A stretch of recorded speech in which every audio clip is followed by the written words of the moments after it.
perhaps gone to watch the ball drop on New Year's Eve, or even if you've gone to see the Christmas tree, you will find that, the crowds are enormous, and there are just people packed in everywhere. But you will often find in those same situations, in those same events, there is always a police presence, and it tends to be rather significant.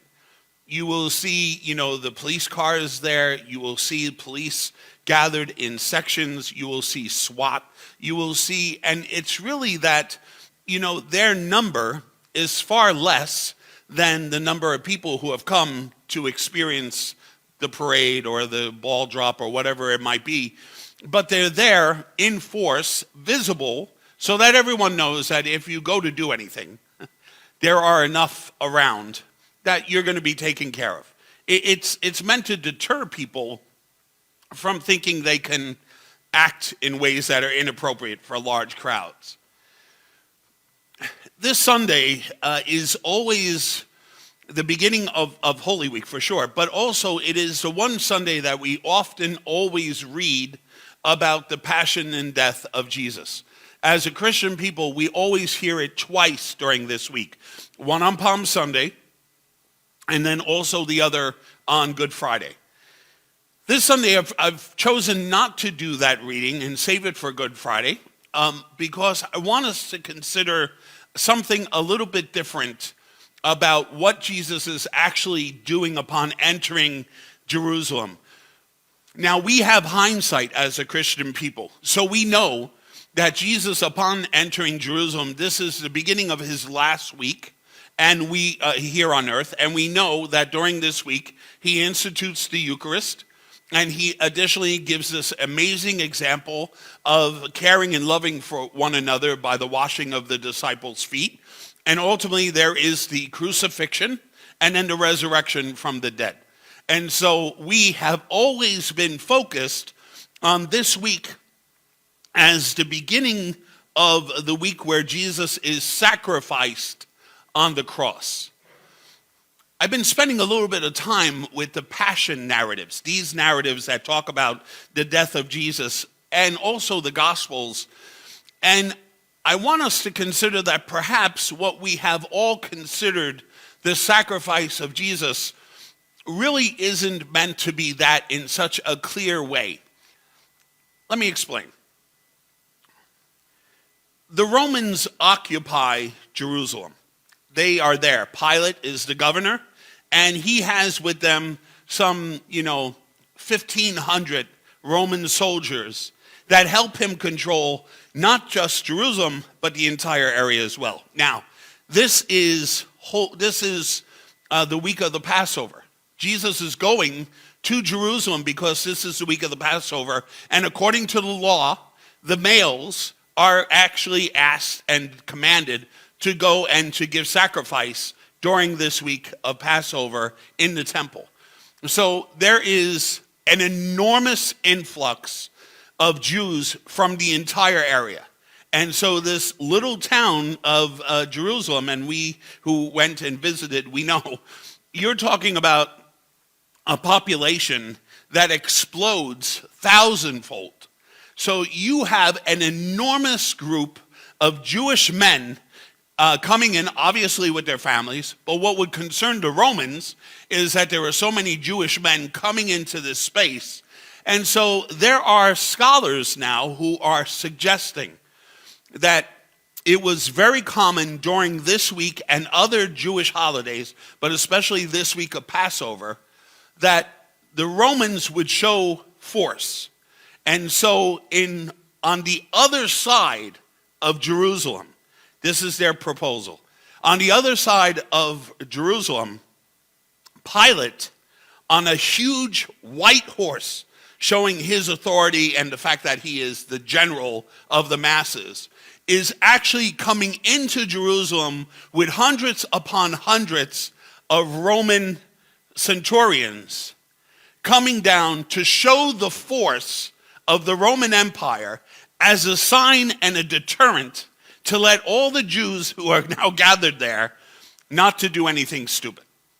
that they actually come in and they plan it this way, and there's historical evidence that they come in specifically during the start of this week to let all of these Jews know, if you're looking to start an uprising, if you're looking to start trouble, I have enough force with me that we will put you down. It's a deterrent. Recognize, if you will, there is a fair amount of people who are on their side of that Jerusalem and of that parade, yelling and screaming, supporting the Romans, because some of them make money from the relationship. Some of them think that it's fine that they're there. Some of them don't care, but they just don't want to get in trouble. They want to be, So there is a group over on the side welcoming Pilate. The scholars are recommending that what Jesus is really doing here is not simply the fulfillment of the prophet Zechariah. The prophet Zechariah says, see, your king comes upon a colt. Okay, so this is straight out of Scripture. So even if we wanted to, Jesus is simply embodying and fulfilling the Scriptures to say, I am that king riding in, and I am upon a colt. But what these scholars are recommending is that Jesus is doing this on the exact same day that the Roman Pilate, the Roman governor, and his centurions are coming in on the other side. And he is putting himself in juxtaposition of that force from his force and what he is suggesting. So his entry into Jerusalem, for us, clearly, we understand this is the beginning of the end. But for Jesus, is it very possible that what he was doing, as he had often done throughout his ministry, is challenge everyone who is experiencing this, everyone who is seeing this, to give consideration that there are two different ways of being a king. There is the way of force and power and fear, and then there's the way of meekness and humility. And on the one side, they're screaming for Pilate. On the other side, they're screaming for Jesus, recognizing, of course, when the two clash, which happens during Holy Week on Friday, when the two powers clash, then we have the situation, much like in the Ukraine, where the more powerful step in and squash those who don't have as much power. But it doesn't stop Jesus from making the recommendation, the teaching, the example, that the way to true fulfillment, the way of the kingdom, the way that God acts and behaves is in all humility, gentleness, and love. And so he walks in. And so for us, we take the palms as a sign that much like they came running forward to lay it before the feet of the donkey, as a sign and an honoring, a sign or an example that the people who were laying the palms at the feet recognized Jesus as the king, as the Messiah. Now you got to ask yourself, where were all those people on Friday? Right? And we'll get to that, because that is the horror, right, of this week, is that we start in a position where the Jews are rising up. Now, that they're rising up and they want Jesus to be king, but what they're looking for isn't what Jesus ends up being. And so they turn him off, and they have a real problem with him because he's not showing any force or power. He's not throwing out the Romans. He doesn't have any legions. And he's talking about love and compassion and mercy. Like, come on, have you seen the Romans? That's not going to do anything to them. Right? So like, what are you doing? So we have a very similar situation where they're coming forward and they're laying down the palms, honoring Jesus at this point in time. But really, most importantly for Jesus, I believe, isn't that they were honoring him as the king, but rather they were recognizing and accepting his role, his example of what it meant to be in power, to be in a leadership, how to actually act in humility, in meekness. And so Jesus would be asking those people there, no. And I'm sure he recognizes it as he's walking in and the crowds are going crazy. No, I'm not here to lead you out of a rebellion. I'm actually asking you to turn the other cheek. I'm actually asking you to love your enemies. And so for us as Christians. The palm is a sign not only that Jesus is our king, but rather, most importantly, we accept the message of what this king and this kingdom is really all about and how it operates, which is exactly the opposite of the world that we live in. It's no different for us in our experience of Jesus than it was, for the Jews and the Roman Empire of that time. I always find it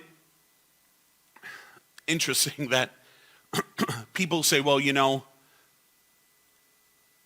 the times that Jesus lived in are so different than ours. Well, okay. There's no iPhones. There's no technology. There's no computers. But people are people. And in that world, in that setting, people behaved and acted the very same way we behave and act today, with technology or without, same. And at this point in time, Jesus still is trying to get people to understand what he is really there for and what it is that he is calling us to and what his kingdom looks like and what are the laws of his kingdom. How does his kingdom operate? And we see at the end, when his kingdom comes up against the Roman Empire, Jesus is crucified for what it is that he posits, what he proposes, what he's challenging everyone to rise above. And clearly, Pilate doesn't get it at all. Pilate lives in that world, and it's not the world of Jesus. And so Pilate makes a very clear decision, to have Jesus crucified, and put to death.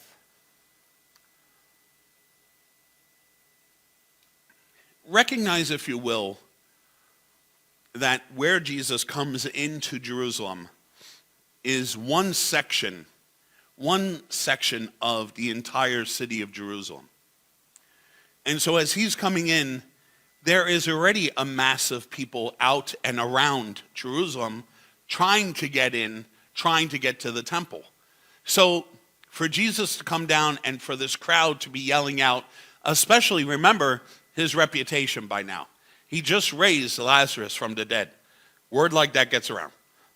And so they believe that now that he is entering Jerusalem, that he is going to transform everything. And so they aren't looking for a humble person. They are looking for someone who would right the wrongs and establish justice on the face of the earth, which basically meant to them to get rid of the Romans, right? That takes place in this section of Jerusalem. This whole other section of Jerusalem never hears or sees it. They're not part of it.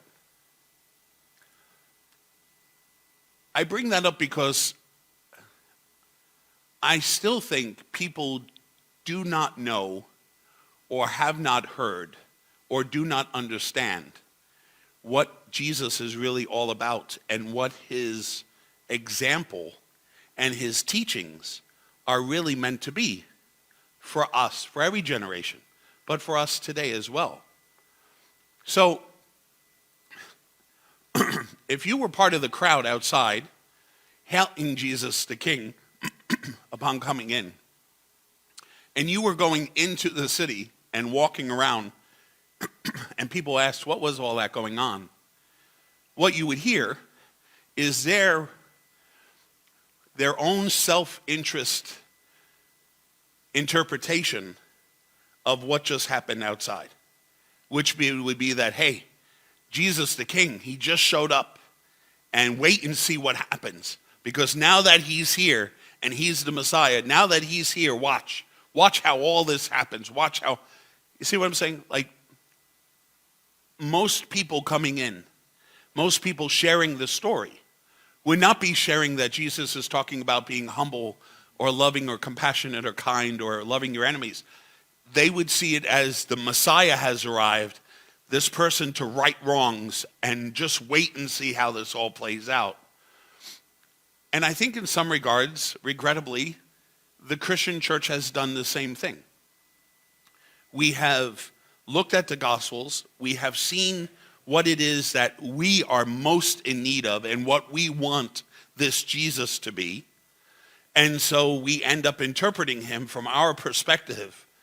But I'm still wondering 2,000 years later, if Jesus isn't sitting and talking with the Father in the Spirit and going, when are they going to understand that what I came to talk about and what I came to give example to and what I was calling them to isn't this single-minded view or world that they see, that there's something more and greater? When are they going to listen? When are they going to pay attention to what it is that I have said and done, and then end up living in the freedom and the love that comes from that experience? And so I find it really amazing to consider that Jesus is coming in on one side on a donkey, a humble colt, with this crowd that is armed with palms, as opposed to the other side where Pilate is coming in with the Roman centurions armed with weapons of war and destruction, coming into the same city, both suggesting a way of living your life, both suggesting a way forward. And we know that power overcomes the humbleness and the meekness, of Jesus and all of his followers for generations. But it doesn't take away the example and the call of Jesus riding on a donkey, coming in his city, that his kingdom is not of this world. And if we are to live that kingdom, we have to follow his example and understand that sometimes it's going to require even of us the cross. And I think that is what this Palm Sunday is all about. It sets us up to realize that when push comes to shove, in this world, kindness, love, and compassion is always going to lose, most of the time. However, it doesn't change the fact that that is what we are called to. Because in the absence of it, where is there love and compassion in the world if it's not coming from us? And the example is laid out specifically for us to follow through and to fulfill that. As we continue our journey of this Holy Week, let us consider how it is that we think and behave. Let us consider for ourselves exactly what we think is the opportunity before us for conversion and change. Is that me? Oh. Okay. I didn't know if I was dancing or something. So this is the week. And I do ask us to give consideration to attending on Thursday. And if you can't come in person, to participate from a distance, Thursday night, 7 o'clock.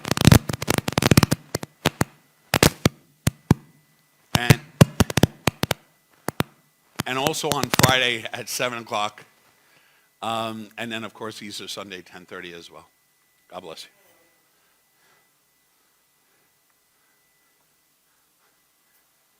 Was that the keyboardist?